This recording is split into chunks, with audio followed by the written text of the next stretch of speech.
जय गुरुदेव। आज हम एक ऐसे विषय में जानेंगे क्योंकि हमें बहुत से लोग ये पूछा करते हैं कि हमें दान जो करते हैं वो किस तरीके से करना चाहिए और क्या चीजें दान करनी चाहिए। दान करने का भी कुछ नियम होता है क्या?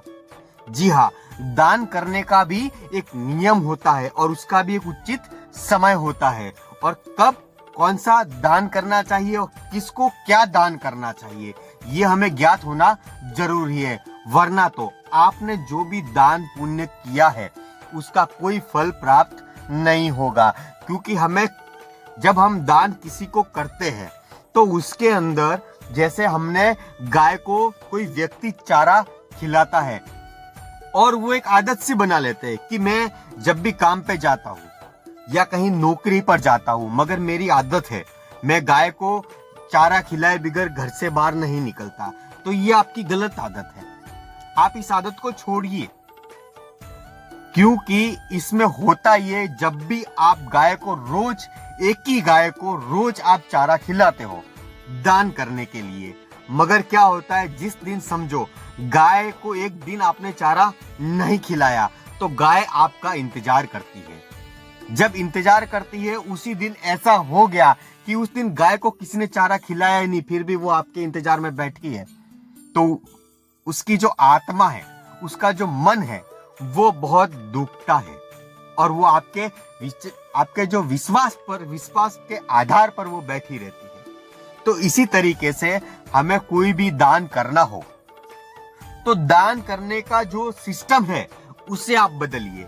आज गाय को चारा खिलाया तो कल कुत्ते को बिस्कुट खिलाइए या रोटी खिलाइए। परसों एक कार्य कीजिए, आप मछलियां जहां होती है वहां पर जाकर उसे आटे की लोई जो बनी होती है, छोटी छोटी आटे की गोलियां बना के उसको खिलाइए। या फिर चींटियों को शक्कर और तिल का पाउडर होता है या फिर जो खोपरे का पाउडर होता है वो मिक्स कर वो डालिए। आप हर बार पुण्य बदलते रहिए, आप दान करने का जो सिस्टम है उसे बदलिए। क्यों? क्योंकि हर दान करने के पीछे हर ग्रह शांत होते हैं। जैसे शनिदेव को शांत करने के लिए हमें किसका दान करना चाहिए, राहु को शांत करने के लिए किसका दान करना चाहिए, केतु को किसका दान करने से किसका क्या दान करना चाहिए, ये हमें समझना पड़ेगा। वरना किसी को भी दान किया और ये हो गया, ऐसा नहीं होता है।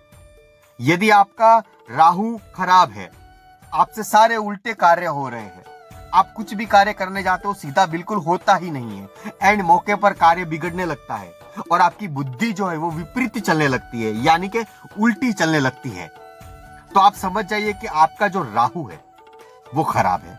तो हमें क्या करना चाहिए? राहु का सिर है नहीं, तो आपको राहु को शांत रखने के लिए कभी ऐसा हफ्ते में या महीने में एक दिन ऐसा रखिए कि उस दिन कंबल दान करना है। किसी पंडित को, किसी मंदिर में जाके आप कंबल दान कर दीजिए, किसी गरीब व्यक्ति को कंबल दान कर दीजिए। कंबल दान करने से राहु शांत हो जाएंगे। मछलियों को दाना डालने से आपके रुके हुए कार्य में आपको विजय प्राप्त होता है और आपके पास धन बढ़ने के संभावनाएं बढ़ती है, हर कार्य में विजय प्राप्त होती है। इसी तरीके से सब अलग अलग है, तो हमें क्या करना चाहिए? रोज आप अलग अलग कीजिए। कुत्ते को बिस्कुट डालने से बेटर है कि आप उसे रोटी खिलाइए, क्योंकि रोटी खिलाने से कुत्ता यदि रोटी खाता है तो वो रोटी हमारे पूर्वजों तक पहुंचती है।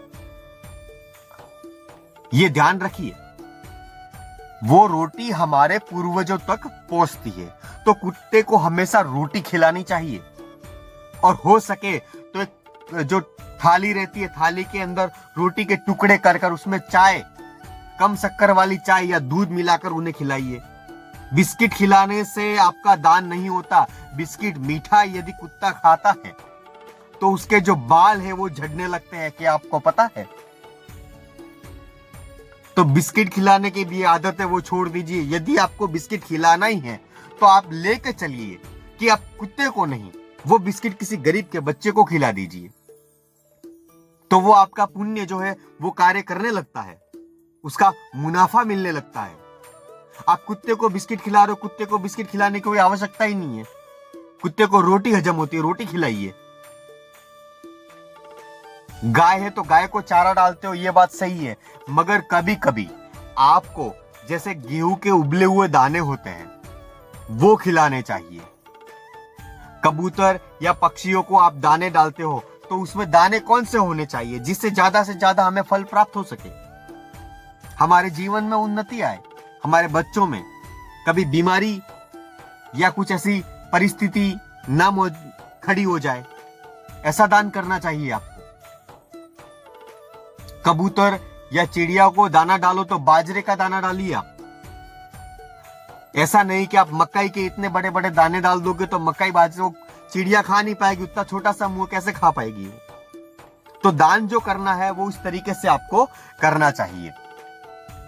और दूसरा है कि हमें ऐसा लगता है कि मैंने आज दान कर लिया और इसका फल मुझे प्राप्त होने लगा, मेरा सब अच्छा हो रहा है, ये बात भी नहीं है।